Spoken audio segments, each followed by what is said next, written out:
Okay, hello, ladies and gentlemen. Welcome back to day 2 of IWEEK. This event is organized by Universitas Gadjah Mada. My name is Amanda, and I will be your facilitator for this session. Hopefully, today's session will be beneficial for all of us, and we will have a fruitful discussion. Now, for our current session, we have very special speaker who is an expert in digital business and computer algorithms from Japan that join us today. Thank you very much for coming, Dr. J. Rajasekera. I hope I pronounce your name right. I hope so. You can just call me Professor J. Okay. How are you doing today, I'm doing Pak great. J? Yeah, thank you so much. Good morning Welcome, to everybody. welcome. Yeah, selamat pagi.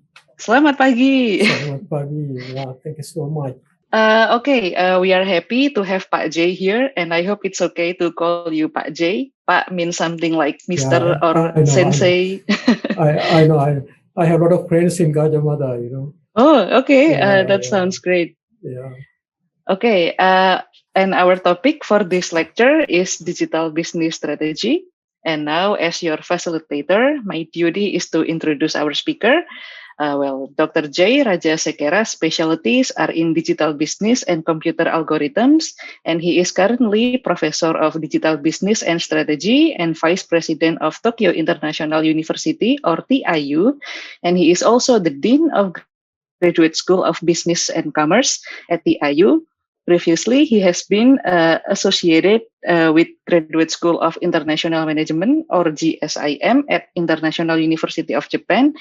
He is currently an emeritus professor of Graduate School of International Management at IUJ, and his prior administrative experience include Vice President and Dean of GSIM.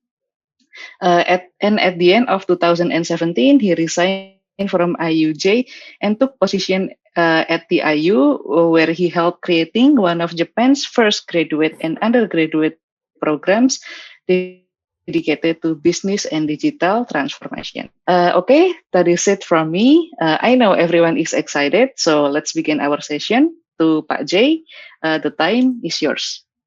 Thank you so much, Amanda. I'm really happy, to be in Gadjah Mada virtually. I used to go there physically, but for maybe 2 years or so, sadly, I couldn't visit your great school. And so I am pleased, to see everybody. I think we have about close to 50 some audience. Yes, so 50. I'm going to share my screen. Yes, please. Again, I want to thank you, Amanda, and all the people in IWEEK. And I think you are doing a great job. I was there at the beginning of the session, introductory part yesterday. So it was exciting. So I wish all of you good luck. And can I share now? Yes, please. Okay. So thank you again. So Amanda mentioned, my specialty is digital business, and I'm teaching, in fact, digital business and strategy. But the expertise is in algorithm design. So I give a short introduction about me and how I got into this digital world. Okay, so I hope and I can keep you interested in the talk. And if you have any questions towards the end, please feel free to ask me. And also, if you have something urgent you want to say, and I'm open, for open discussion too. But more or less, I will carry on, so you can ask questions at the end of the presentation. So let me start here. This is where I am. In fact, this is the photo in the spring, about maybe 3 months ago, when the sakura season was there. So I came this morning, through this part, and I'm in a building very close to here right now.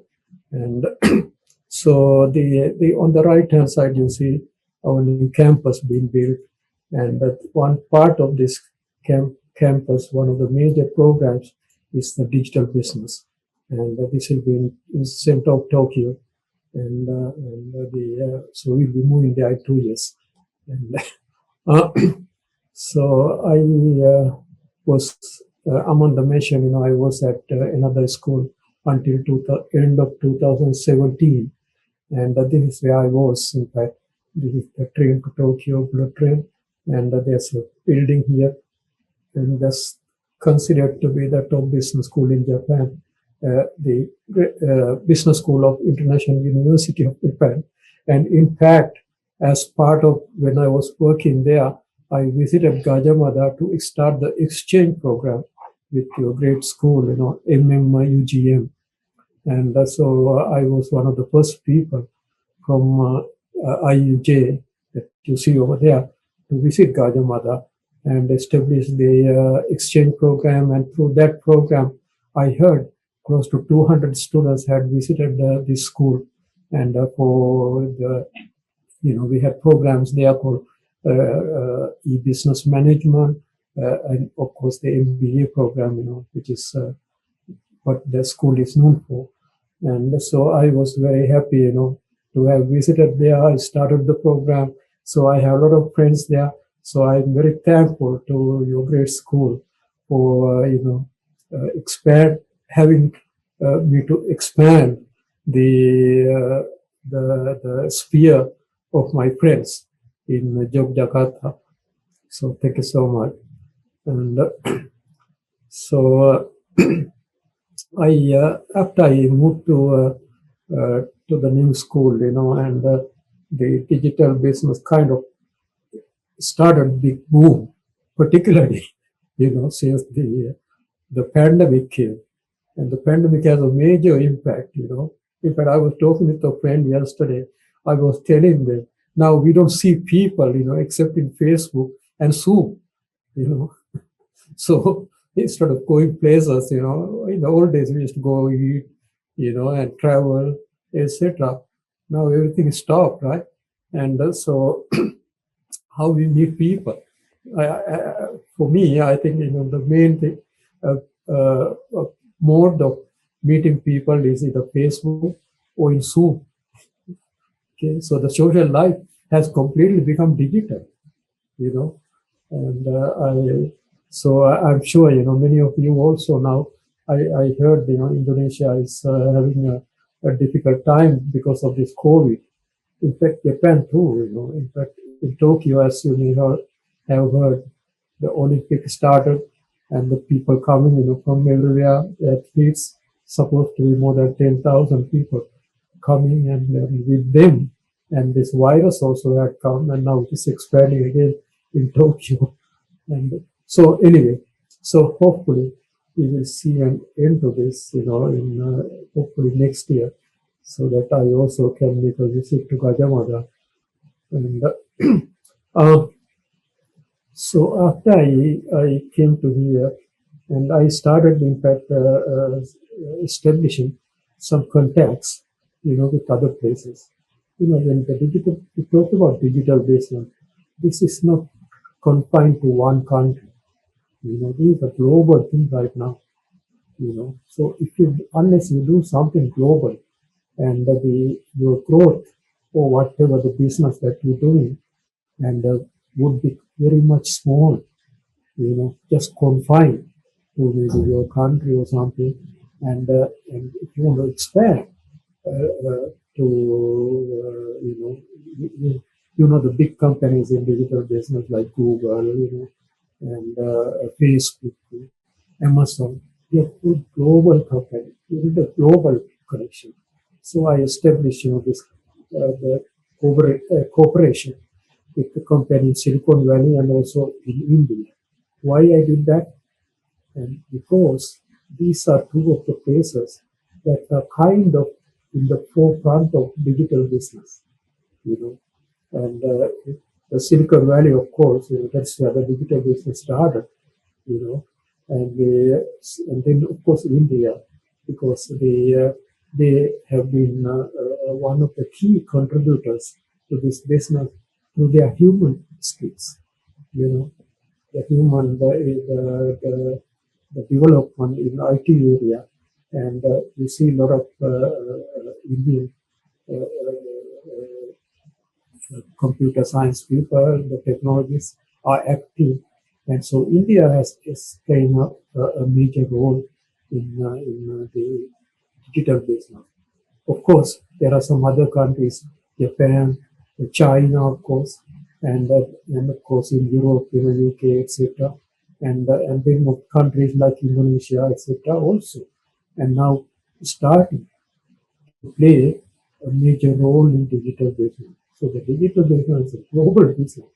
So that's why I like you to also in my talk and mention about the think a little bit globally when you think about digital. So I established this one, and so we were working in. So towards the end of the class, I'll talk a little bit more about this one. So the company, that we are working in India, within India, they have the facilities around the world, and these are their labs. And one, their Japan lab is located in our school, in fact, the building, right in front of me. And so the other one is this the Silicon Valley company, and they are building AI. I believe you may have heard the word AI or artificial intelligence, right? And so things are now becoming slowly moving, and to the computers to make decisions, and think like people, and they are at the beginning stage right now. I'll explain this one also, how to connect to these kind of things and make something out of it, how to use them. So I talk a little bit about this machine learning and this kind of things too in my talk. And so these are the labs, we have in our school. And so before I became an academic, in fact, when I finished my PhD, I started working in a company called the AT&T, and that was that time the world's largest telecommunication company. I think it may still be. And so they have a laboratory called Bell Laboratories, and that's I believe you may have heard the name Bell, Alexander Graham Bell. Have you heard? A guy who invented the telephone, and this lab is named after him. And it was the premier lab that time. So when I joined the lab, there were, I think, about 12 or 13 the researchers who had gotten the Nobel Prize working there. They invented various kind of things, So maybe I mentioned some of them. So I started working there, and that time, in fact, the, the, the, the internet was not there, but things were shaping up. Things were shaping up, but people didn't know what is out there. Okay, they, but one thing was the communication. Communicating. In the old days, you have a home phone, and you dial, and you call somebody, right? And by phone. And so this is a phone company I work, and started by Mr. Perry. And so the phone traffic was increasing because of globalization. People moving back and forth, travel to countries, so they have to talk. And the capacity of these phone systems were not enough. Okay. So when I just joined the Bell Laboratories, they were starting some new area of communication using the optical cable. Okay. Optical. And so my specialty was algorithms, and so I was fortunately assigned to this the project, and which became quite large, and which eventually brought me to Japan, and eventually I became an academic, and but this is where I started, and so that time this place I used to work that time in Princeton, New Jersey, in the United States, and I work at various capacities in there, and the one of my key contribution was this algorithm that I designed, to make the optical cable. Okay. And so I'll explain a little bit of this one because this might interest you also, because just recently I read in the newspaper that Indonesia has built up 16,000 kilometer or some fiber optic network. And why? I'm going to tell you in a moment. I saw it in the newspaper. I'm sure you probably have heard of it. So this is the first undersea cable and the fiber optic undersea cable. Okay. And before that, how did they communicate? So they had many cables here. They were like big cables that they used to communicate for the telex, they call it, telegraph cables. And sometimes, eventually, they started using them for telephone communication, international communication. And somehow the call volume increased dramatically, and the cable capacity was not enough. Okay. So they explored new technologies. Okay. So now remember what happened. The population, the demographics changed, and that necessitated creating new technologies. Okay. So I like to remember this one. This is in the heart of digital innovation also. Okay. And when people need something and they think about it, and that need comes because of the social changes. And sometimes now we call it market change. The market change that makes it necessary. People think about, hey, there's a new market. Let's try to do something to tap into this market. So this is something like that. They're expanding the phone market and they wanted to expand the business. Okay. And so I work on this one, and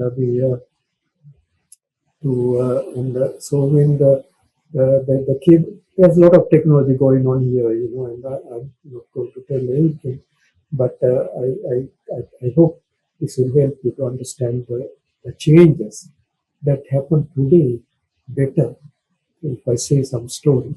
So that's why I'm telling this story based on my first-hand experience. So these cables are made, using the fiber and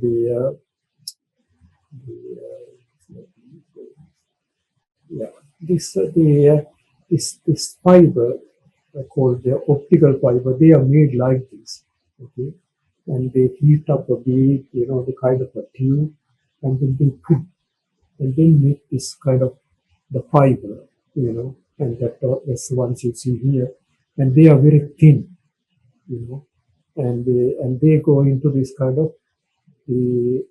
of cables, right?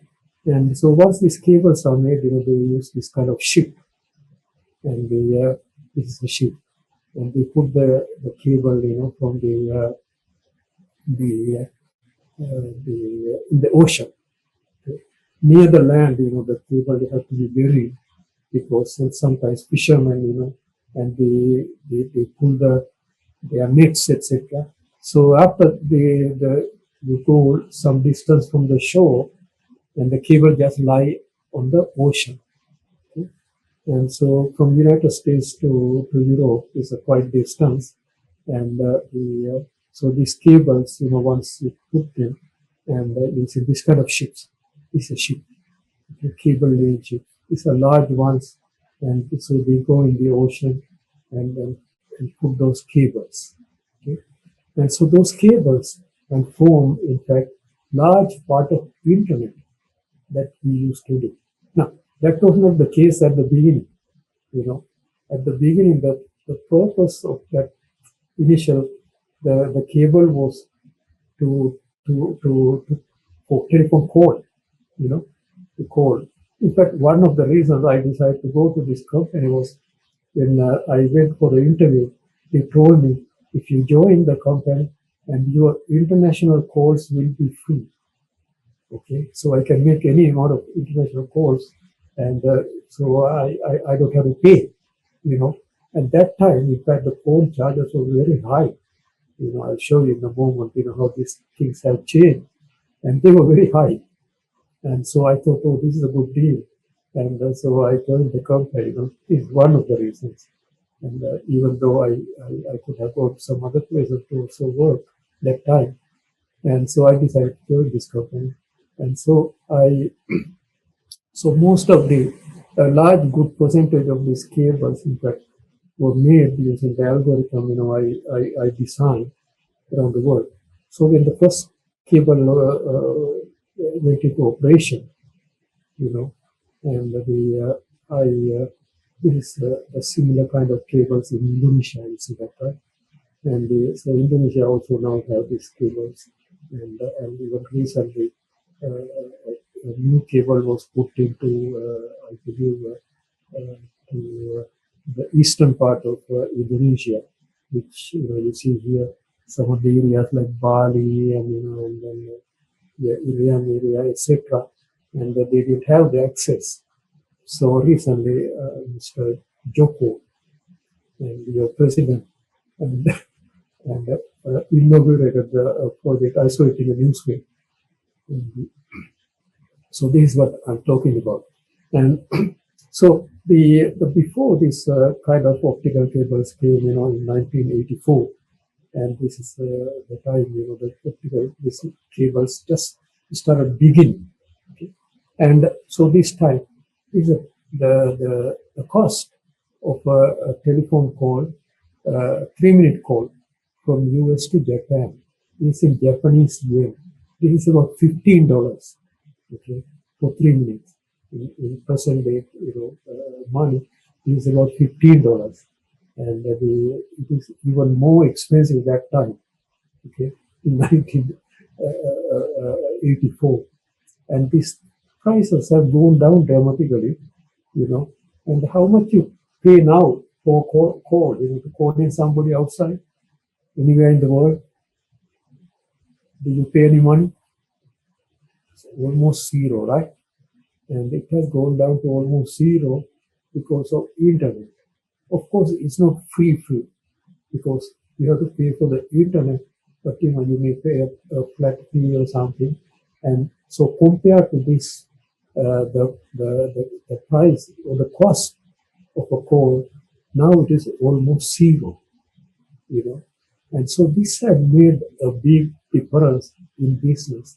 So that's why we are now talking about so-called digital business. It happened because of this free internet, communication was free, And now imagine that you have to pay money, to go into Amazon to order something. You have to pay money, to tap into the Amazon and make that whatever the connection. And because it is free, and you go into Amazon or whatever in the online shopping sites, and you buy things because it's the transportation cost is zero, right? And so this had created the big changes in the way that we do business around the world. And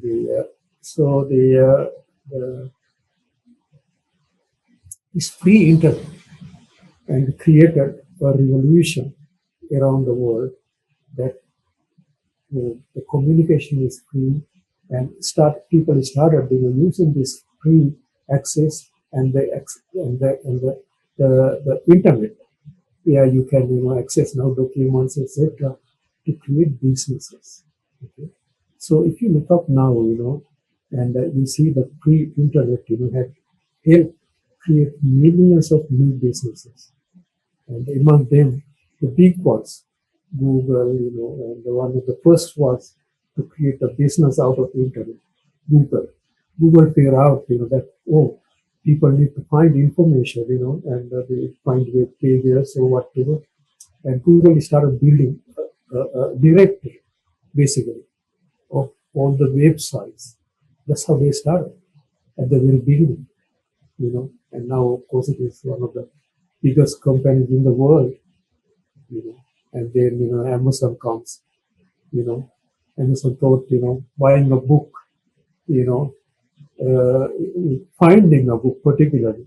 If you go to a bookstore, finding a book in a bookstore was very difficult, And so the guy thought, hey, if we put all this book information on internet, that you can come and put the whatever the author name or something related to the book and then search, and it comes the book. Oh, this is the book. And now how do you order it? And he made the facility to order it online.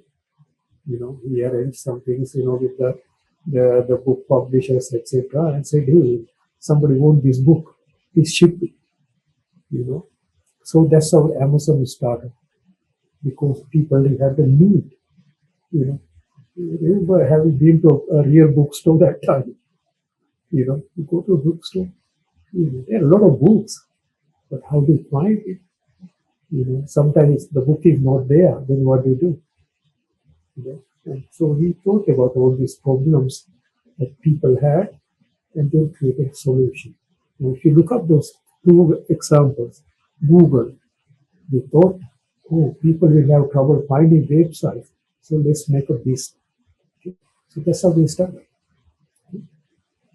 And Amazon, they thought, oh, people have difficulty to find books, so let's find some way to make it easy. Okay? This is how the digital business. Two examples. I want you to keep this in mind as we go on. Okay? And then Facebook. Why did Facebook start? I was a little bit amused. In fact, I went to Gajamada and the founder of Facebook, and he had visited Yogyakarta, and I heard Yogyakarta had the largest concentration of Facebook users or whatever in Indonesia. So he visited there, and the place he visited, I'm sure you probably know, being in Yogyakarta, and it's like a shrine, When I went there, I assumed it's still there, and he had visited some place, and the place like a shrine there, and the founder of the Facebook, Mr. Mark Schulzberg, visited. Okay? So why did Facebook start? They thought, oh, there are a lot of people in the university. This was started while he was a student, at Howard University. There are a lot of students, and sometimes it's hard to meet them. And so let me put all the faces on the internet so that they can remember each other and they can make some connection. Okay? And then the Facebook start. Now, all these three companies, they are trillion-dollar businesses now. How many trillion-dollar businesses are in the world? Maybe 5. In terms of their market capitalization, the value of the company. And these 3 are among them.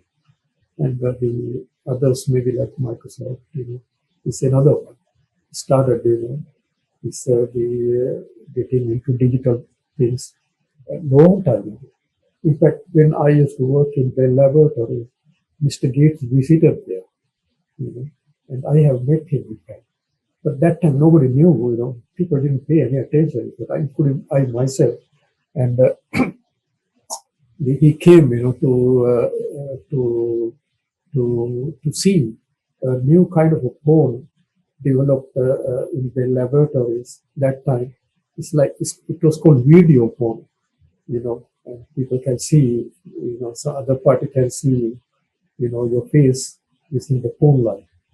Okay, so, and now then he started, of course, the PC business, and it's an early person to get into this business, and again another trillion-dollar business. Okay, so the businesses, and they had some reason, in fact, why they started, and we call them digital business strategies now. Okay, so I'll explain a little bit about this one as I go on. All right. So so if you look up now, this is 2019 data. I look at how many the businesses are on the internet, and the .com. I think some of you may have heard, some of you may already have some businesses registered, domain names, etc. And So the .com domain names, and you see, I think it's about 150 million. And so these are the businesses, and which had started and using internet. So now this has become a big thing right now, and people are paying attention. People call it digital transformation. Okay? And things moving into digital world. So I want to explain this one as I go on, and so this is just the introduction part and how I got into this business. Now, I left in fact the Bell Laboratories because in fact when I completed the undersea cable project, the AT&T, the Bell Laboratories sent me to Japan to see what the Japanese were doing in this business, So I spent some time, in fact, in Japan, about 9 months, and studied what the Japanese were doing. In fact, they were also advancing, using the same kind of technologies, and they were doing it in different way. And so I made some friends here, and so that time I thought, Japan is a nice place to come, and so that time I met a professor, and so I told the professor, if there are some opportunities later, please let me know that I like to come and spend some time in Japan. And then a few years later, he contacted me, and then I ended up being a professor in that place I showed you. Okay? So when I was, just before I left, in fact, the company, the orders, the coming, for this from around the world, this optical business started expanding exponentially. They were going like expanding like crazy. Everybody want to put optical on the cables, the ground cables or undersea cables. The business was expanding dramatically, and so I designed also another algorithm. And that time, still the internet had not come completely. Okay? But the company had the network that people can order online, okay, using their own network. So I designed a system to order online. The order comes, and then I tell when you can expect to get this order, and do like that. So this one has been used in fact to accept orders automatically. And now, the reason I want to mention this one is when I say to this factory people, oh, we can automate the system to accept orders automatically, okay? And people kind of resist it because you see people are working there in the factory, right? And so they have people, in fact, they have a large number of people accepting orders by telephone, and so people call from overseas and faxes, etc., accepting orders. So these people were kind of feeling that, oh, this automation thing, will put them out of, their jobs. So I had to find some new ways, in fact, to put it into practice, okay, and by telling them, all right, that this doesn't have to replace you completely, and so I put something. I changed my algorithm. In fact, I changed the way that it was implemented by allowing them to have some say in the decision. You see that I make the delivery, the date, and then just to make it implemented, I let them check this on the way. Okay, after I make the decision using the algorithm, then they check it, and then they have to say yes, approved. Okay? And then they feel like they're playing some role, right? And then they allow it to be implemented. So these are also some things that are still true in the age of the so-called AI. And my algorithm was not an AI algorithm; it's a different type of algorithm, and using optimization methods. And so the algorithm was implemented, and so the orders were coming like crazy. But I decided to leave and become a professor. So that's why you see me here today. Otherwise, I would do something else, somewhere. Uh, so these are those five things I mentioned, and this is the factory that I mentioned to you in Atlanta. Okay. And so this factory also has some interesting story, because when I came to Japan, there's a Japanese company. You see that name here called Furukawa Completes Expansion. This Furukawa was a company that I visited when I first came to Japan. They were also in the same business. Okay, so eventually, in fact, I noticed that their technology was a little bit superior to the technology that was used by AT&T. Okay, so I told them, in fact, to the people at AT&T, and then I arranged a visit by this company to this factory in Atlanta, in Georgia, in the United States. Okay, so this one, I used to go there almost every week from Princeton, and then eventually what happened was, because Furukawa had the superior technology, and so they kind of started getting the market, and eventually, in fact, they bought this factory. Okay. So this factory now owned by that company called Furukawa Electric, which is headquartered in Tokyo. So I had some good friends there when I was here in Japan, and through that thing, this thing also happened. It's another part of kind of business, that in digital business is kind of related to the digital part of business. Okay.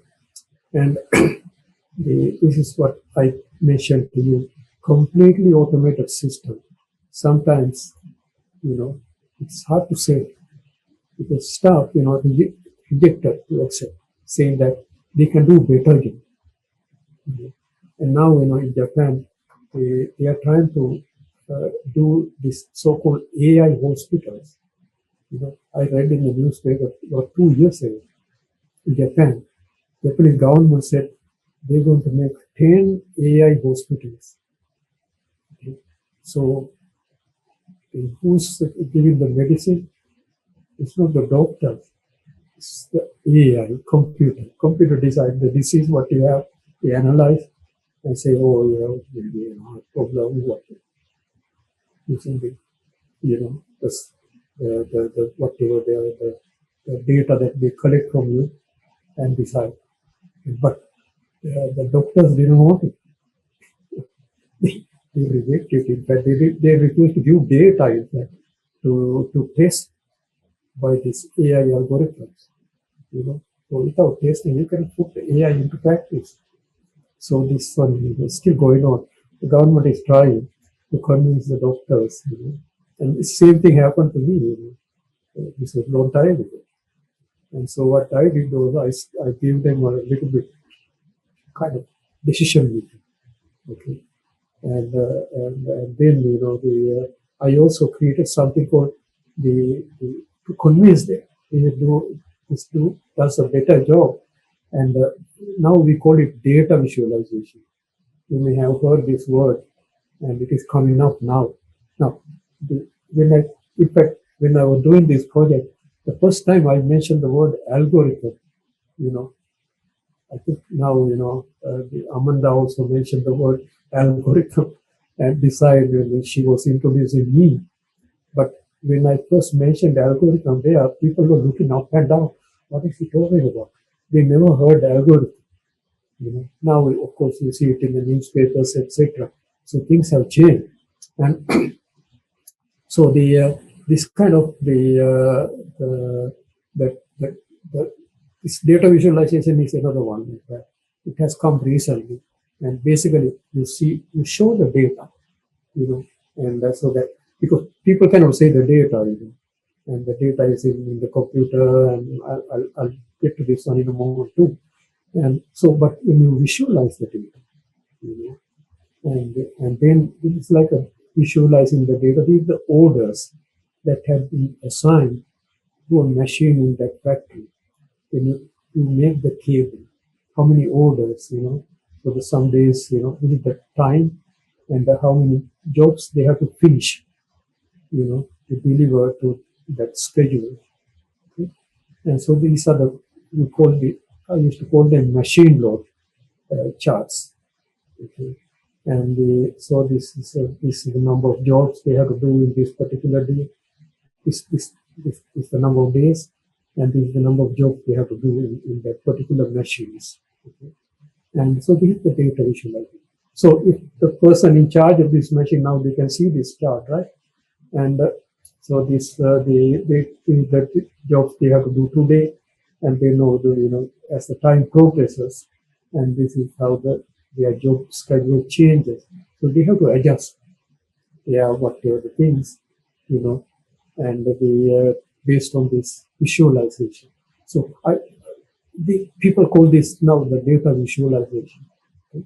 So you show the data in a chart or whatever, different forms. It's a big area, growing area now. If you put data visualization in Google, and you will find millions of hits. And it is one of the growing areas. And also, if you're looking for some jobs in this digital business, this is a good area to get in. How to use the data and make them visualize so that people can see. Okay? And this kind of things, area called analytics.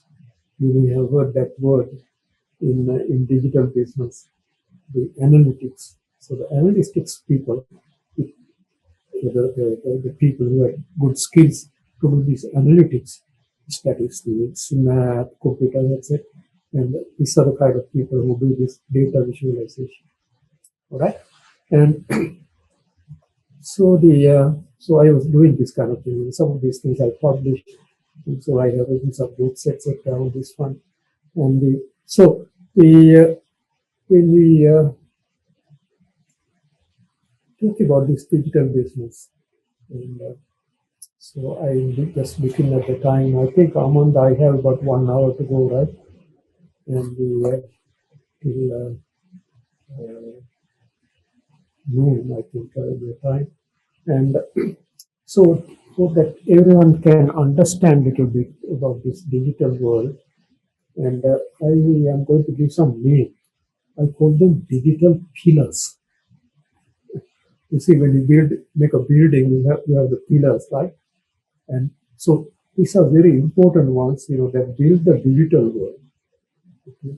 The digital building, they have pillars. They sit on these pillars. And what are these pillars? And you can categorize them into 5. Okay?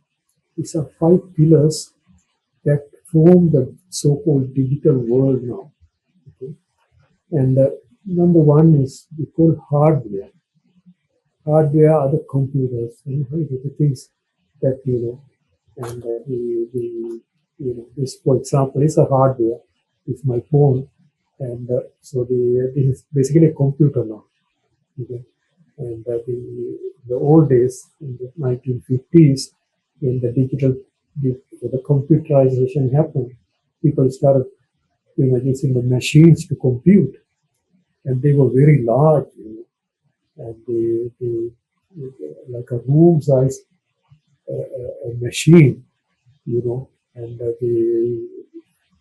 they consume a lot of energy and they become very hot, and so you have to put them in a very refrigerated kind of place or cold place, and so people used to call them mainframe because it's large, very large. And then these computers became somewhat medium size, like a refrigerator size. And we call them mini computer.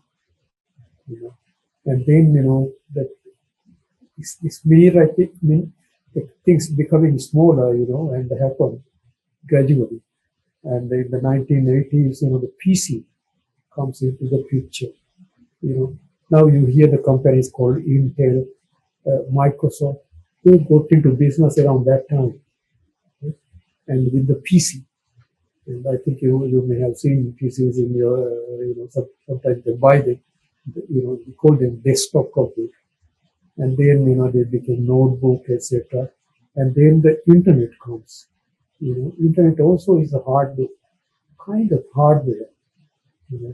It's a network. So that also comes under hardware. Okay?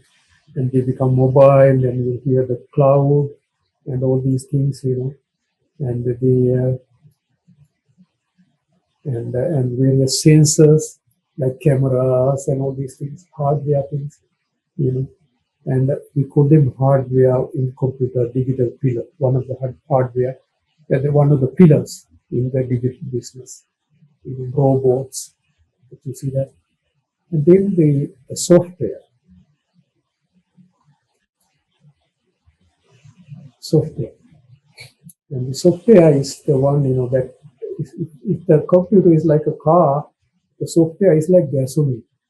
Without gasoline, you cannot run the car, right? Now, of course, let's see the electric cars are there, but it's like the fuel that powers the, the, the computer. Okay?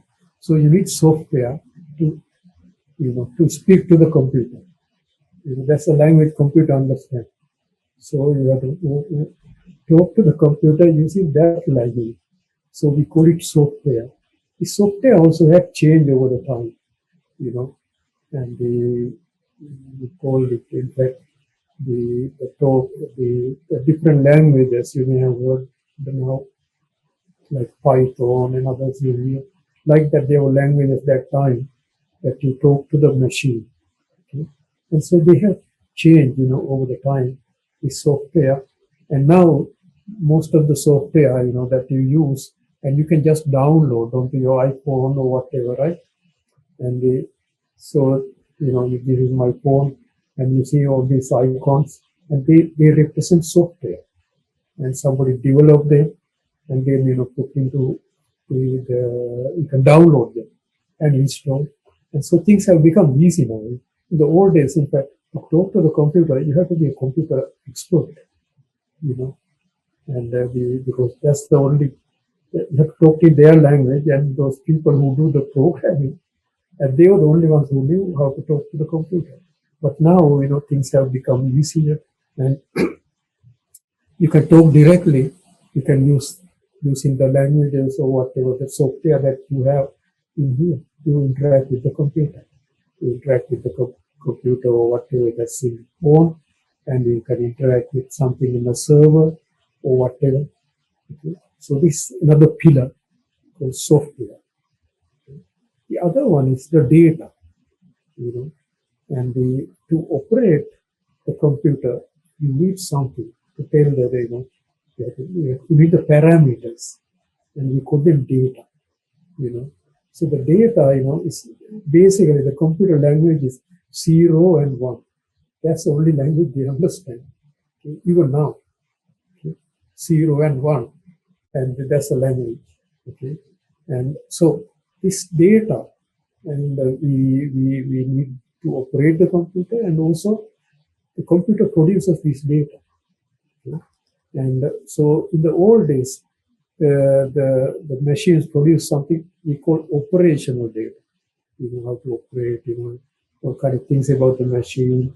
And these things have changed dramatically, and now, the data, and are generated, in large numbers by computers itself, because of the hardware that we have now, mobile, cloud, sensors, robots, and all these things, and the software we have, just imagine Google, you get up in the morning and open Google, that is data, Google collect that, or somebody, and you woke up and you access, what did you search or whatever, all connected, okay?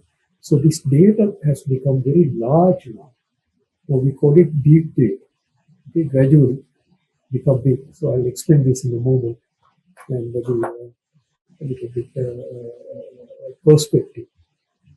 Now this data, The data, as I said, is zeros and ones. And you can figure out anything out of this data unless you convert it or visualize it into information. Okay? So when you convert the data, and the data becomes information. Okay? And so this information is the one, in fact, that is, people can see, and they can see a table, they can see a chart, and even the photo is information from the data, when the phone or whatever take the photo, put the data as zeros and ones or whatever in the computer. And then when you look at it, it shows like a photo. So it's converted into something.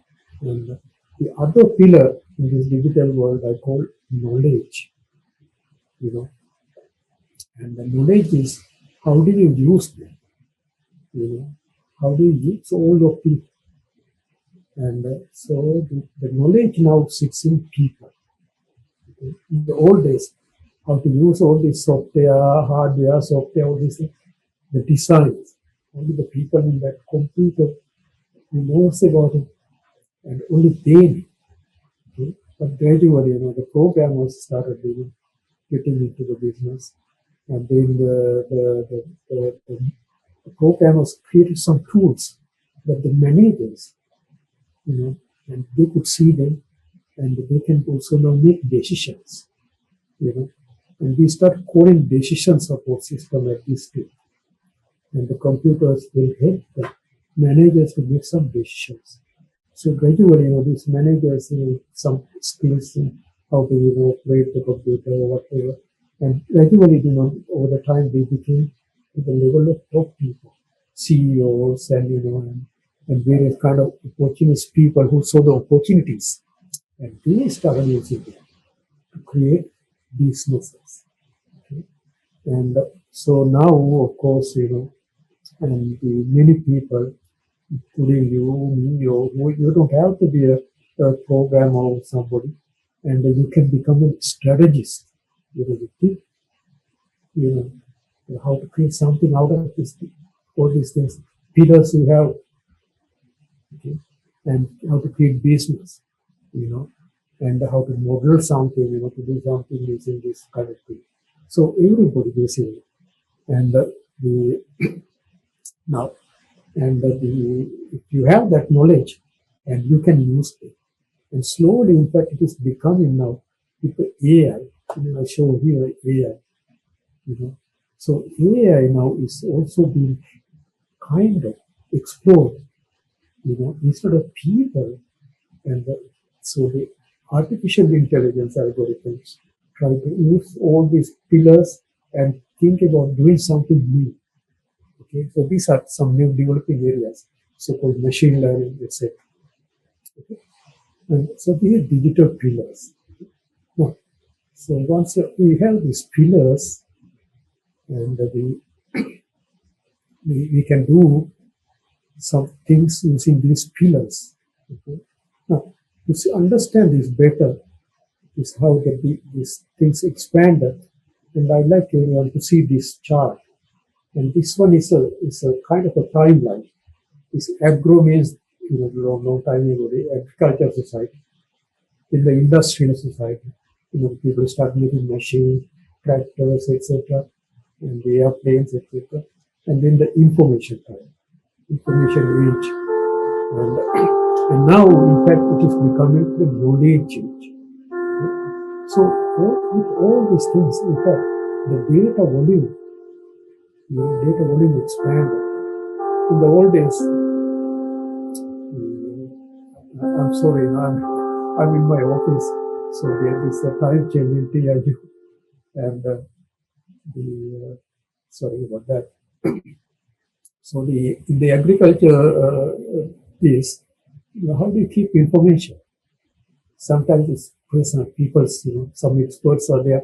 You just keep the data, or they write down, in various forms, in the books, etc. And then, and change the data volume gradually became more and more. And now, we have the knowledge and the data gradually increase because of the computers. They generate all this data. Okay? So we call them big data. And you see that thing, it's not linear, it's kind of exponential. Okay? So this keeps on going. And so this data now we have to be stored in cloud, so-called. Okay? And in the industrial age, we used to store the data in documents. Then when the computers came, we put them in database. And now, we try to keep all the data in the database. It became, in fact, one of the major problems, people started moving to cloud was protecting this data. If you keep data in the computer, sometimes you heard about hackers, right? They can come and get this data. Now, protecting this data has become a big problem. So people are starting to move to so-called cloud computing because cloud people, like the big companies in Amazon, Google, Microsoft, and they have money and they protect it. They have bigger barrier, fortress to protect it. If you keep the data, people can come and you don't have the money to protect it. It's the anti, the virus and the hacker protection is very expensive business. You know, you may have heard things going on between United States and China, United States and Russia. And because of this data, and they say A accused B, oh, you stole my data. B accused A, no, you are stealing my data. This thing is going on because of this hacking business. Okay? And so to protect that data, and people are building this very powerful, this cloud. Cloud is like a fortress, surrounded by all kind of hacker protection thing. Still, these hackers try to, going on, but the data slowly, moving into the clouds because of this problem, security. Okay? So this is the age that we are in right now, big data. Now, now if you look at this one, the communication, to do this one has also changed. This photo, that I used to use to explain, in fact, the old days how people communicated. In the, whoever the Stone Age, and people, they used to fire something and they showed her this thing and they heard. And people know other side, oh, this is some danger or something. This is how they communicated. And these things have changed gradually. And then, we are using this fiber thing. And so the communication had changed. It's the kind of cable I told you in the ocean that lied before these fiber things came. And this one is like a big, made of copper wire. The one you see in the middle of this one is a copper wire that carries the signal. Okay? And then this the optical cable that I showed you, and they communicate through laser. Okay? In the old days, they communicated with this fire, but now we communicate through laser and do the communication. Okay? So the changes in these digital pillars and developed, in fact, because of innovations. The hardware changed, the software changed, because people try to come up with something new, develop it, to make them faster, make them small, make them easy to use. Okay? So the innovations will create opportunities to think new digital business. And I call this the digital influencer model. So we have digital pillars and then the digital influencers. Okay? So this is the kind of models that people use and to understand how the digital businesses develop. Okay? One is a market change. Remember, I was telling some examples at the beginning where the market change, because of the globalization and then that people thought. Now this is strategy. So people know what thinking that knowledge people, they were thinking, hey, there's a market developing. Let's do something to tap into this market. Okay? So the market can change, because of the workforce or because of technology, the consumers' patterns, behavior change. In the old days, people didn't have, of course, mobile phones. Now almost everyone has. Some people have two mobile. So this is a market change created by technology. Technology change. And so these are kind of connected, but sometimes the one and the other one interact. The technology change, innovation. The computer came all of a sudden, right? And then the fiber optic networks came all of a sudden. And then the people start trying to convert them into some things. Okay, so the technology innovations, business models, and they come. Okay? And then the social rules change. Sometimes the governments make some changes, and the society, their behavior changes, and the governments, for example, give some incentives. When the internet started booming, the United States government said, all right, we don't charge any taxes if you sell on the internet. And this helped in fact to boom the online commerce in the United States. So this is what created the so-called dot-com, the business and the dot-com bubble, because people thought, hey, this is great opportunity. Your government just kept, all right, you guys do whatever you want to do. Government knew though that eventually these guys will create some businesses, then they can tax them. So the tax revenue in the United States, that used to be about $3 billion before the internet, the entire US budget. Okay. Now, how much is the budget now? Now, I think about 5 or 6 trillion. Okay. 5 or 6 trillion. 1 trillion is 1,000 billion. Okay. So that means 6,000 or so billion out of 300 to 6,000 because of internet. Large. And so this said, in fact, when the US started, this digital business and expanded, and then the other countries, of course, they are not also sitting there. They also thought, hey, things are changing there. So let's also start something, to think about how to use this for business. Okay? So these three things, I call them digital influencers. They influence. When things change in the market, things change in the technology, when things change in the society, social, like government rules, etc., and then it creates opportunities. Okay? So the government has some hand in there by creating rules or by providing some facilities, infrastructure.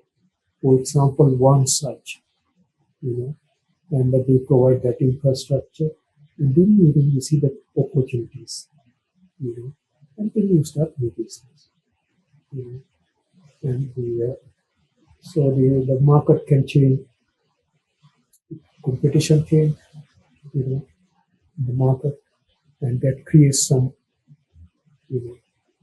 things for people to think about. The workforce change, the consumers change, and so we call this a market, the influence. The technology, innovations, new business models. Innovation is something like some new one. For example, the AI is an innovation. The business model, Amazon is a business model. Now how many people are following Amazon model? In Indonesia, and then the Gojek, Gojek can they sign something with another company now? What they called it, the new company, right? And the GoTo was created. These are business models, okay? And so then people kind of, and they see, some business model can come. Let's see if we can do the same thing. So Amazon tried of copycats around the world expand. In Southeast Asia, you see Shopee, and all kind of things, and in Indonesia, so many online things. All similar. And the Gojek itself is similar to something called Uber that started in the United States for taxis, And then the two young people, and think about it, hey, in Indonesia, let's do something for motorcycles, right? And then started Gojek and similar kind of things. So the business models, what I call them. So that comes and then people think about, hey, this is some idea and do something. And then the third one is the one I mentioned, the government, or social rules, government, citizens, the security, etc. And these are creating some new opportunities. The cyber security, for example, is the main reason for cloud. Cloud people couldn't get business earlier. And then the hackers became a big problem. And then the cloud started expanding. Companies found they cannot protect their data, and then, now somebody who can do that job better, and protect. So if you go to the so-called data centers, they are like fortresses. The old days, remember, we build a big, a stone wall, and put a canal, around it with elephants and all these crocodiles and all these wild animals. I was visiting India, and I visited a port called Port of Agra. It's an old port near the Taj Mahal. Right outside the port was big canal, and this canal, and they used to have crocodiles and in there to protect it. Same thing happening now with these data centers. All this, the so-called firewalls, mostly done by hardware or software to protect the other people who are not authorized can come into these places. I was visiting some data center in IBM data center in Tokyo. I was told, I took some of my students, I was told by IBM, please never tell that you visited IBM to anybody, because that's the kind of protection they want to keep you. They don't want their clients to know that they are showing this data center to other people. Okay? So this created the new businesses, the cloud business. And the government kind of changes also creating these new businesses. Okay? So this is the digital influence. Sometimes this the one thing impact the other. The technology change, then it impact the market, like the mobile effect. When the iPhone came, old days, you type something in the phone to call, right? Now, you can just go touch screen, etc. And it created the explosion of mobile commerce. Now almost everything, right? And you can do almost everything in this mobile phone. And business, you can do entertainment, you can study. See that? So the technology created a market change. Similarly, technology creates the social the changes too. The government, take some steps. Now a big thing is the data security. And the government's discussing. Google, for example, takes a lot of data from Indonesia, but does Indonesia get any money out of Google? The government wants some money. They think, hey, you're making money out of our data, so give us something. So that's the government's, the regulations. Okay? They do that. And then, sometimes create some of various other opportunities. And then, you start a new business. Okay? So this is how the new businesses start. And I told you that Mr. Joko, and he opened new the story says Indonesia completes fiber optic network to bring internet to remote east, and the region of Papua, Papua New Guinea area. And so then while he opening this one, and he mentioned this should strengthen our trade, connecting the small and medium enterprises products to national, even global. You see that? And so this one. So he I think he figured out, or somebody told him, this will help, the business. So the business had to think. And he said it's a big highway in the sky. In fact, it's not in the sky; it's under the sea and on ground. But he got the point, And this will create, some new opportunities, for small, medium enterprises to do something, So it's up to them. Now this is still that government part I told you in that influencer model. So we have done that part. Now the business people and whoever, students, you can think about how to use it, to create something. And so this is the digital, the business. So this is what I showed you earlier too, Indonesia has put these lines. And so this is one of the expanded businesses around the world now. So all this, the data communication, the internet, happen in this kind of the cables because they have high capacity, to do business. So when you think about this one, and sometimes people think, what is digital? What is digitization? What is digital transformation? So we use the digital world all the time, but it's very important that you understand these things, okay, so that you can do something with digital world. And what is digital? So digital basically is the technology of using zeros and ones, and so you communicate, using the zeros and ones, and by writing the software or by creating hardware. It's called digital. And digitization is converting things to operate by zeros and ones. So you send the zeros and ones to something, and then it operates, and then we call it digitization. So I give some examples. And then the digital transformation, you hear this one also a lot. Okay? Making organizations and businesses more efficient by using digital and digitization. Okay? And so I'm sorry, I'm continuing talking without giving you chance to ask questions.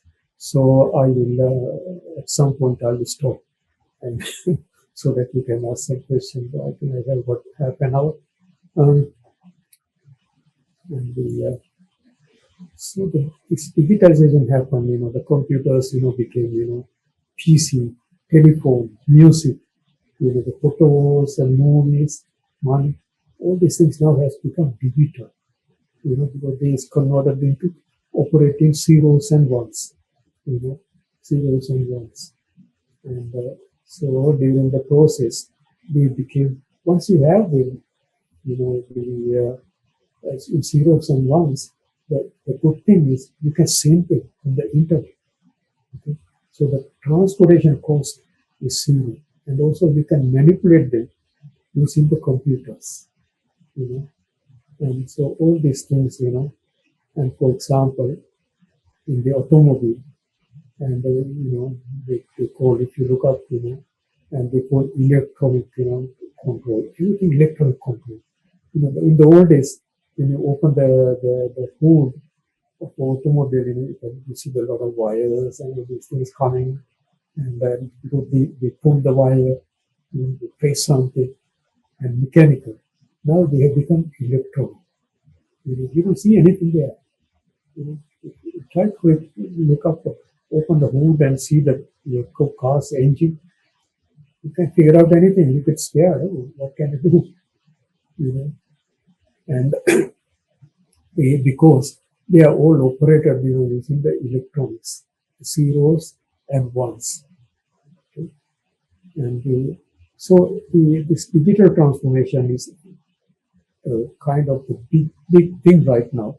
If you read this digital transformation a little bit, and they say that any business or organization innovate using digital transformation, or if you don't innovate, what happens? And they say else face extinction. A little bit okay, but it is to some degree it is true. Okay? Because if you don't do it, somebody else do it. Your computer do it, and your competitor do it, or somebody else do it, and then you of course have to lose all your business because that competitor and make it easy, make it cheaper, make it efficient using the technology. That's what I mentioned about digital transformation. We make it efficient, okay? And thereby the cost goes down, and they become easy to use anytime, and like the mom and pop shop, that you have in your town or in your village, the people, they have to get up in the morning and then open, and then now the online comes, available, the 24 hours in order anytime.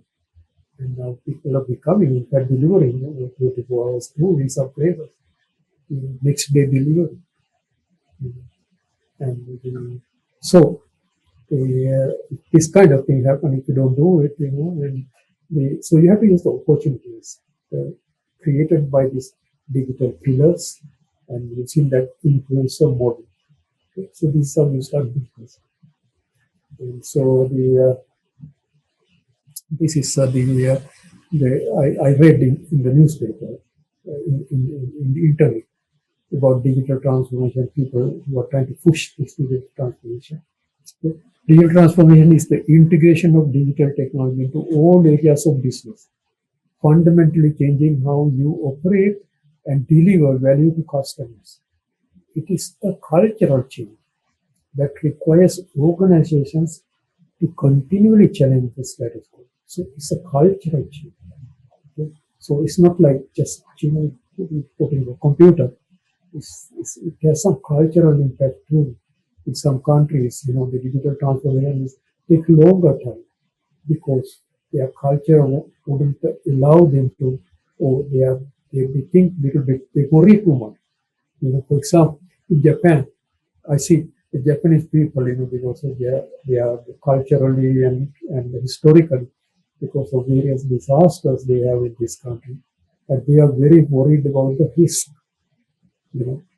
So if you put your data into any computer and they are worried about, okay, there's a risk of this information being stolen. Okay, so because of that, there's a fear, of putting some things on the computer in Japan.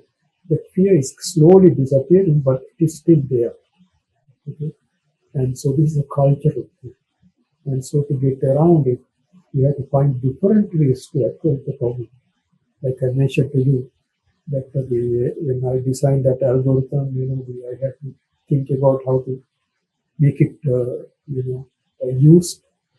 And so you have to do something like that to make it applicable to the people, so the people would accept it. Okay? So these are a little bit strategic things to do. And so to change the mindset, And so those kind of things, a little bit out of my domain, but the people, I think, the it's kind of into it's called, in fact, digital psychology, this area, digital psychology. So how do you think that, other parties would accept? It's also a growing area. I know a lot of you guys, you are, studying things, and this digital psychology is a growing area. In fact, I was trying about 2 years ago. I was trying to find some faculty to hire in this kind of area, the AI, etc. And then I found out Amazon Amazon was hiring 1,600 people in that area. These are people like, the Ph.D.s and all these things. So the entire global supply, is hired by Amazon, you know, because, they probably had some plan, and to use these people, you know, and to create some algorithms or whatever to understand other people's mindset. Okay? So sometimes we call this a machine learning. Okay? And you put the data and you let the machine to learn out of that data. And what those people in Indonesia or in Japan or whatever, what would be how would they accept whatever we are offering, and then they change. Because of the size and the cultural things, etc., and so many things to consider. It cannot be done by people. It needs to be done by machines. You know. And so these machines were good at crunching numbers. When the computers came, one of the first things which came was this accounting, bookkeeping. And then this communication things, yes, no decisions. Machines are good in yes, making a decision yes or no. Okay? And so this is a telephone operator business. Telephone network, in fact, was one of the first to become automated because the decision of these operators is to yes or no, because they connect. When the phone call came on the old days, they were operated by this, these telephone operators were there. Okay? When you call from your home, it goes to some operators in a bigger town, and then they ask you, in fact, call. When you say that this call to this place in Singapore or whatever, then they connect it. Okay? So they find the right one and they connect. So this is like yes, no decision. And so they also became automated very quickly. Okay? And almost all the communication networks are now automated. Okay? And so this kind of things, the number crunching, and gradually got into decision making. Okay? And then the people started. I mentioned earlier the decision support systems started by making them transferring this data into some information. Okay? It's the pre-big data area. Now the post-big data area, the data is too much. Okay? So the computer itself has to now learn instead of people. Okay? And of course, people have to design these algorithms or whatever, and the machine learning. So so we started teaching the computers how to learn. Okay? And this is kind of a form of AI. Okay? And teaching a computer how to do things. Okay? And so there are two things in this area called supervised learning and unsupervised learning. Okay? So let me just, because of time, I'm not going to go completely on this one. And so the supervised learning is called supervised learning. The algorithm learn from the training data set, like someone supervising a learning process. When you go to the school in the kindergarten or whatever, when you're a kid, and the teacher says, write this letter like this. So this he or she, the teacher trains you, right, how to write, E. So write the E. You have to imitate, you have to do that like the teacher did. So this is called supervised learning. Okay? And in there, so-called linear regression, I'm not sure if all of you have heard this word, and it's basically fitting the data into some pattern. Okay? And for example, if you have the data like this, okay? And then we say that this data fits into a line. So if we can find this line, and then we say that we learn from this data set. This data set more or less fall into a line, and this is called the regression line. Okay? And using this data set, we train it. This data must be like this. And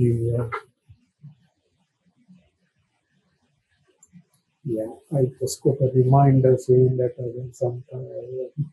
I have to watch out my time. And so thank you so much for giving me the time.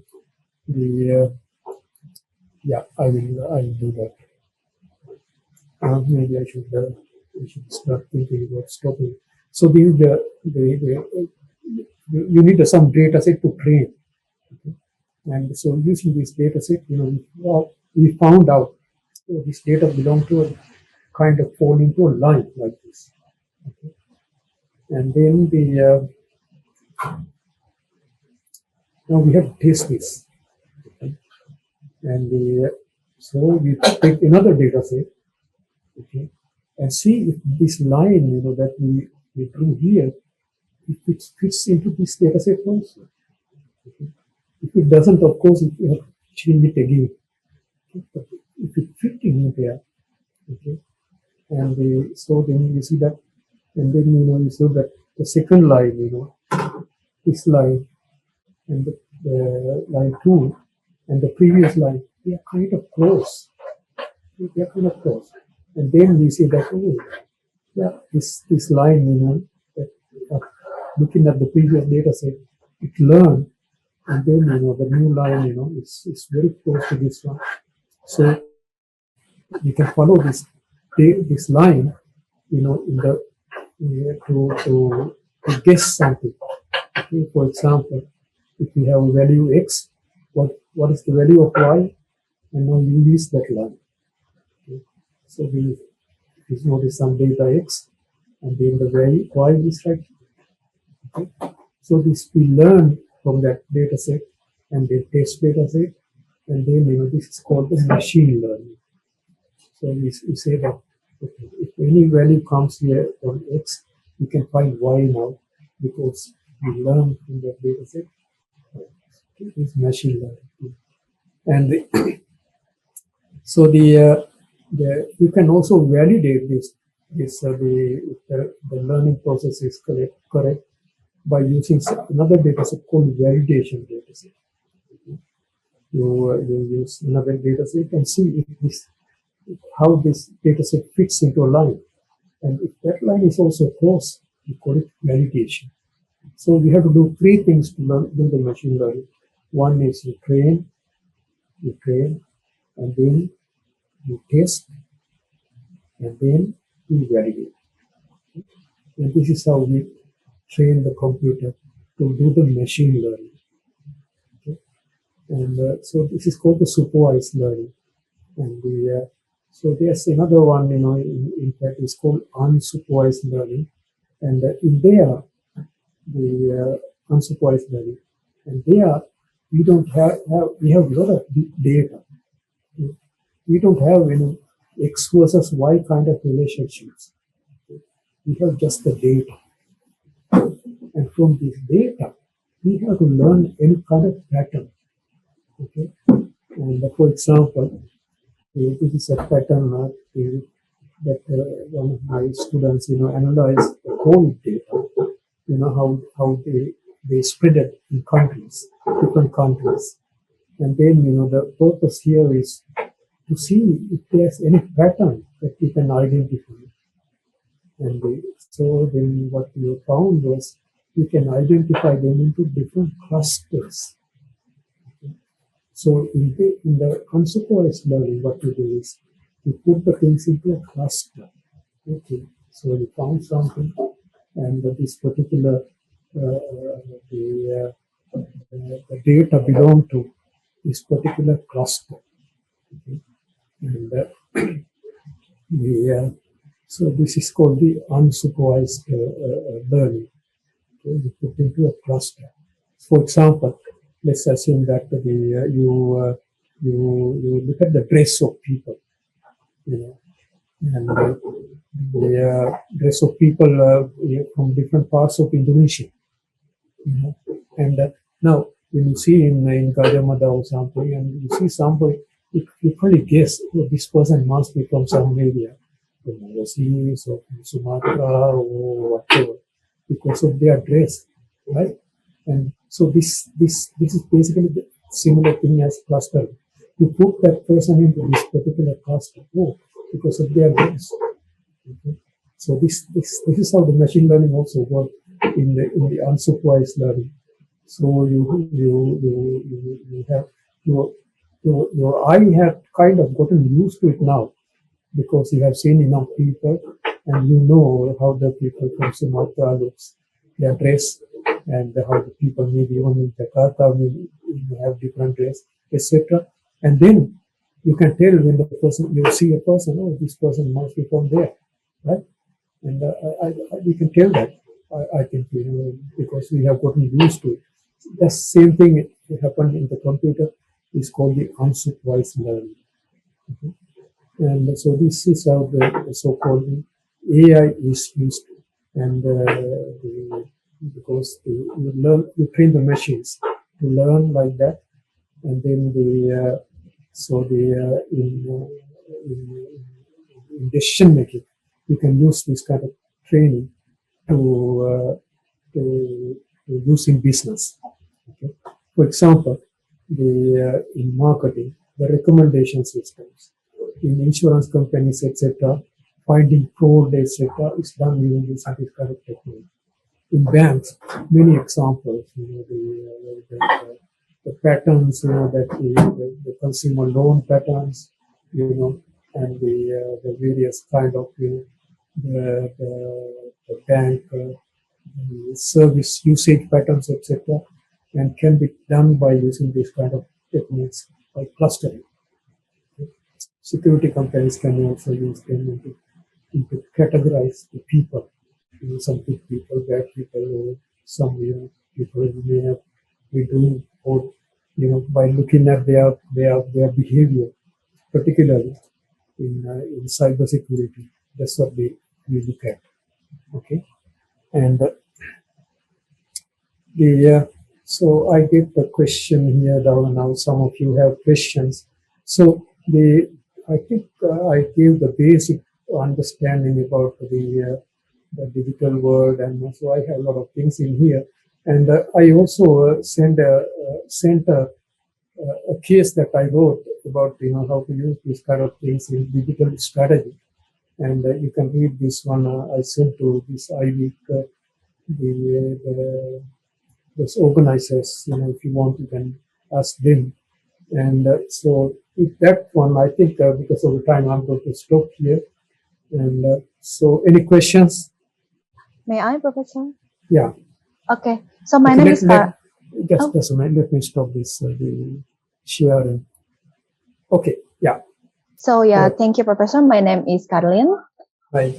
So I would like to ask question related to your 5 digital pillars. Yeah. So there are 5 from those 5 pillars. Which one of those pillars is have to be prepared before others, or it's better to prepare all of those 5 pillars at the same time? Thank you, Professor. Yeah, that's a very good question. In fact, those 5 pillars, which pillar comes first, right? Like you're making a building, there are some key pillars that you do first, right? In fact, the one of the things related to the infrastructure.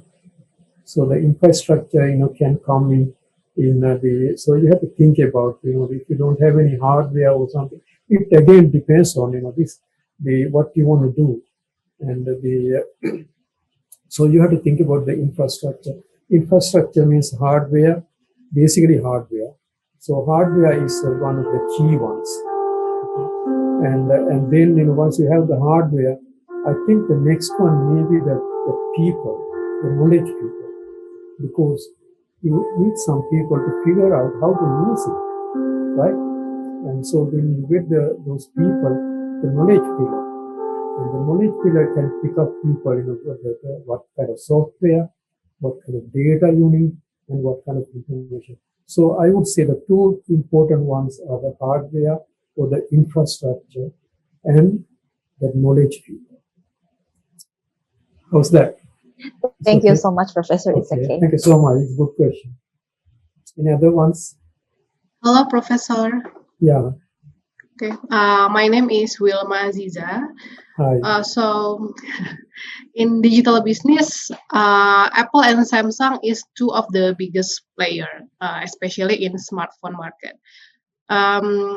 Some of Apple's spare parts, such as chip and battery, is manufactured by Samsung, but Samsung doesn't use those products as their spare part of their smartphone.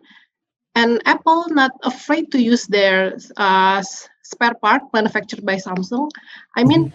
they are in tight competition. Hello, Yeah. am Yeah. I Right. okay? I mean, Samsung and Apple are in tight competition. In that case, Professor, Yeah. what do you think happened between Samsung and Apple? In fact, this competition going on not just Samsung and Apple, Samsung and iPhone too. You know, in fact, before the Samsung got into this mobile business, iPhone was giving, Apple was giving some business to Samsung to make some hardware. Okay, so during that process, Samsung learned how to do this. Then they slowly got into this business. And I believe the same thing happened with Oppo and Samsung too. Oppo doesn't need, they need some hardware, right? Some parts that you mentioned. And so they got into that one. And so that's why they use Samsung parts. So yeah, this is common in fact in this kind of business. And the it's impossible now for one company to make everything. It's economically impossible, and the cost wise impossible, and also they don't have the technology, so you have to use them. So this trend will continue, and so they probably gain from each other because Samsung sells to them, right? Oppo, right? So Samsung gains something from them, and at the same time, of course, the Oppo gets the technology from Samsung. So the same thing happened between iPhone and Apple and Samsung, and Apple and probably other Chinese manufacturers also. So this is the. In fact, you have to be very skillful. In fact, using this. This is the way things are happening now. You compete, at the same time you cooperate. Okay, so you have to learn. You have to learn how to compete and how to also cooperate. Yeah, that's how things going now. Okay, is that So clear? basically, they have mutually contributed to each other. Yeah, it's kind of mutual back scratching, and the because they need both parties to survive, and but sometimes the governments interfere in these kind of cases, like you may heard about Huawei and a company called Huawei, and the U.S. government cut the U.S. companies out of their business, and then they are suffering in that business. And so sometimes because of security reasons and the national security reasons, governments can interfere and say that, oh, Oppo, you are using Samsung technology, and so Samsung will lose the whatever their technological superiority eventually, because after you start using, you probably also learn how to make these things, right? And so that type of the concerns are also there, and but otherwise this we have to learn from each other, and then both parties can gain eventually. Very well. Thank you very much. Yeah, thank you so much. It's a good one. Any other questions? Sir, may I ask a question? First of all, I want to say thank you for the presentation. It's very insightful, and I would like to question about. So, in short, the increase of reliance towards digitalization have made a lot of debate, both ethical and social, and on how it might even replace human for the future. Even though cliche for this question, I would like to ask your opinion on this matter. With this technology improvement, what are the most dangerous disadvantage of the increased efficiency, in your opinion? So. What is the most disadvantage of increasing the efficiency? Yeah. There, in fact, unless you compete, you lose, that's the problem, I think. That could happen. So unless you also get into business and start competing, and then, you will lose, somebody else will come and eat your lunch if you don't also, try to get into to the competition. And so that is the danger. And so if it kind of forces the countries, to spend, the money and train their people. For example, if you don't train, the students, to tap into these technologies, in Indonesia, and then eventually, and the somebody, else could come and do things, that the Indonesians themselves don't have the skills to do. Okay, so that's the danger. So you have to keep improving yourself, and it's good and bad. Sometimes you learn from them, and then you can do better things. And to create new market for Indonesians, the overseas, etc., and the Indonesian products. And so if you don't do it, then you lose. And so that is the danger. And I think that's why these governments, trying to, create the infrastructure again, asking to the previous question. And the infrastructure is important, to train people, and how to use them. And then once they learn it, then of course they can compete globally, and then bring some new opportunities, So I think that's good question, and the key is you have to compete. If you don't do it, you lose. Right? How's that? Yeah, it was the competition that actually dangers the most of business efficiency. Yeah, so you have to kind of get in, and learn, and then compete. Otherwise you give up and lose. Okay. Thank you, Professor, for the answer. Yeah. Thanks for the question. Any other question? I have another question, sir. So my name is Olivia. Thank you for the opportunity and your explanation. That was really insightful to get it. I have a question regarding the.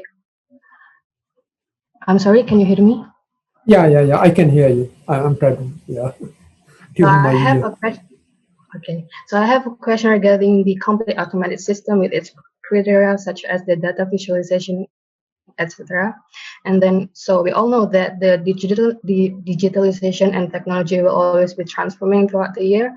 So in this case, I have a question that, does this mean that the complete automated system will have no further transformation or digitalization because they think that it's already complete, and they perhaps think that they already have all the necessary information to help them manage the data as well as to run the whole business operational processes?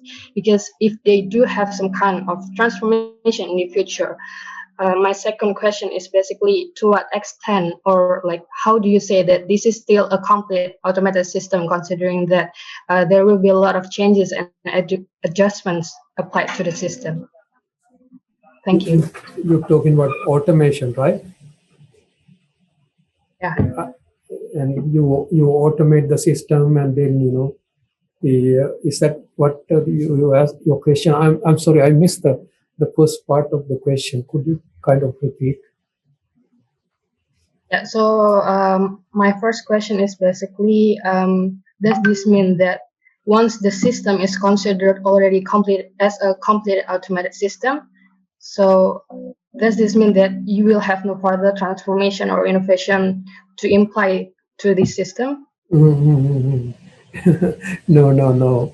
You have a lot of things, because you just finish only one part of the entire system, and in fact we call this the ecosystem.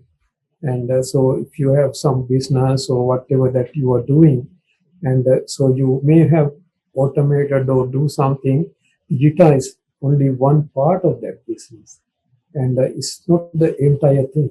Okay, so you have some more things, and you have to check, what the people are doing, who use your service.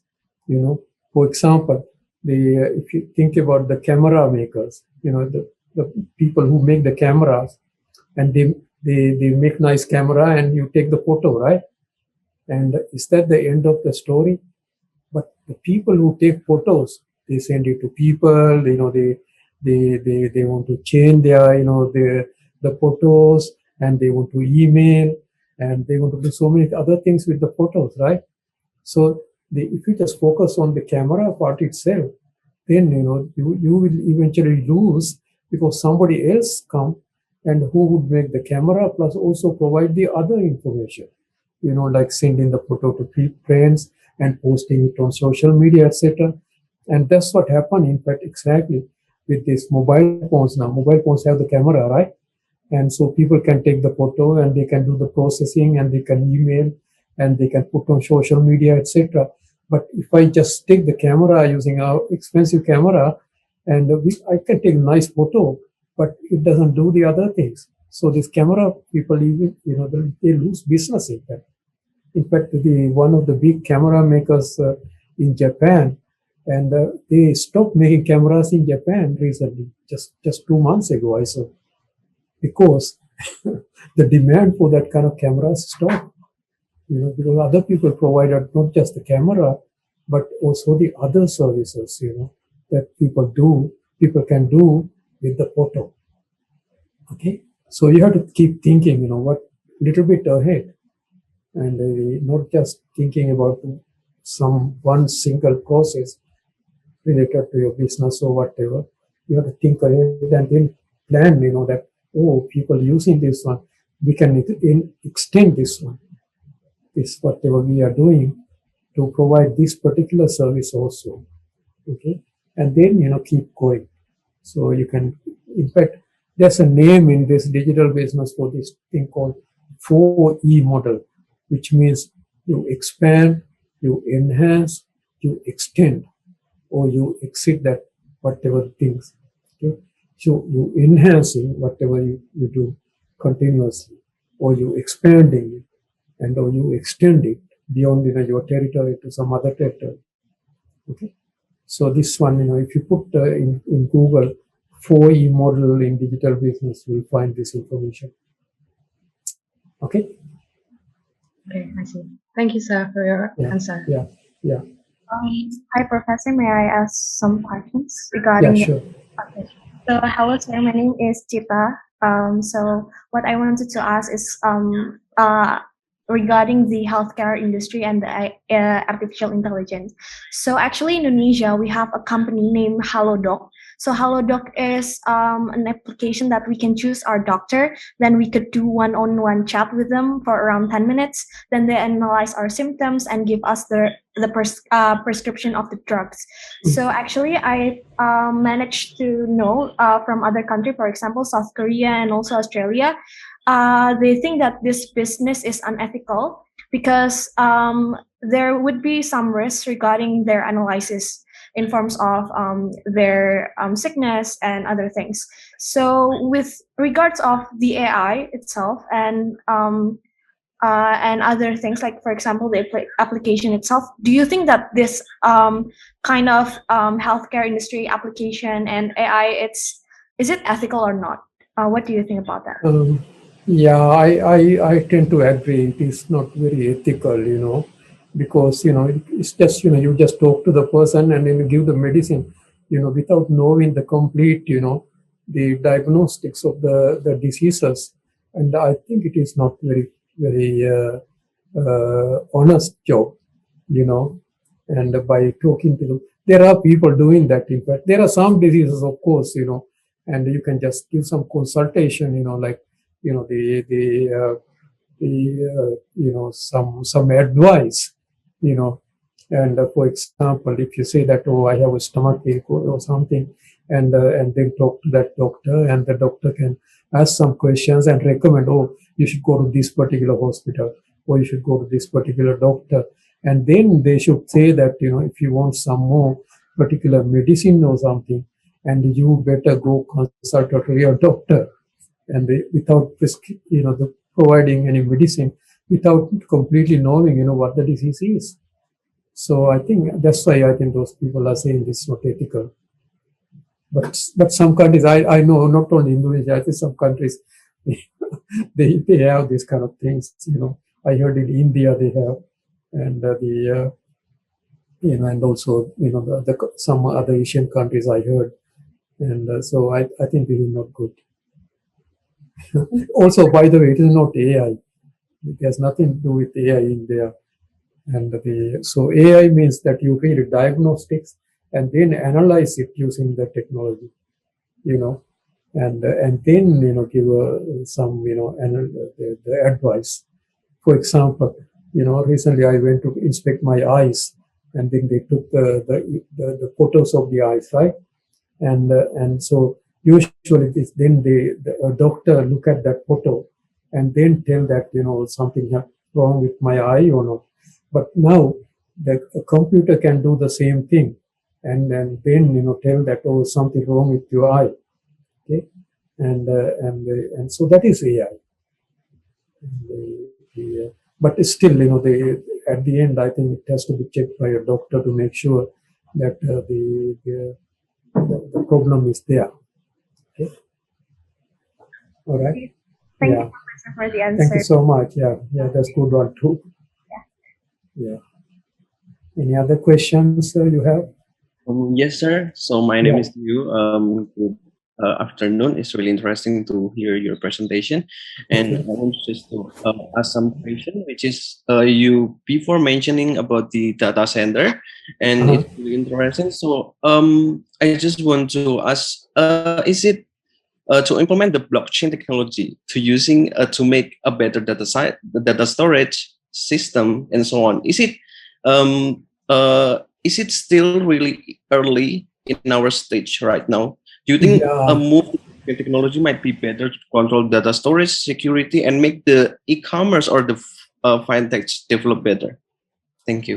Yeah, things are getting better, and so it's not very well developed because the blockchain technologies that people use, and they are not standard, and so one compared to the other, and but it is used. So it may take a while, to get the blockchain in a kind of a large scale use to protect the data or the authenticity of the data. And the particularly banks and others, and they are trying to get into this one, and also these cloud people that you mentioned, and they have the software, to in the cloud you can use their blockchain technology. Okay? So Amazon blockchain technology, Microsoft blockchain technology, etc. And so they are not really compatible.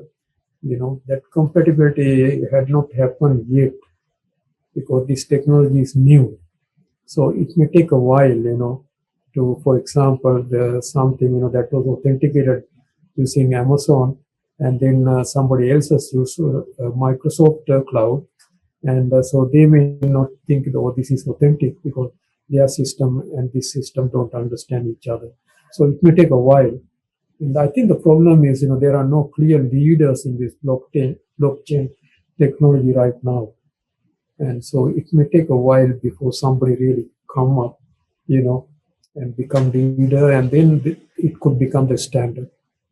And then I think it could get wide acceptability for authenticating, the data. Okay, thank you for your response. Yeah, that's good one. Thank you so much. Any other questions from Gajamada? Everybody is in Gajamada, or they are also at home and various places, right? Well, the school is closed, so everyone is at home right now. At home, okay. Okay, yeah. Same here too. Yeah, because in Indonesia the case has been really high. Yeah, Uh, yeah, yeah.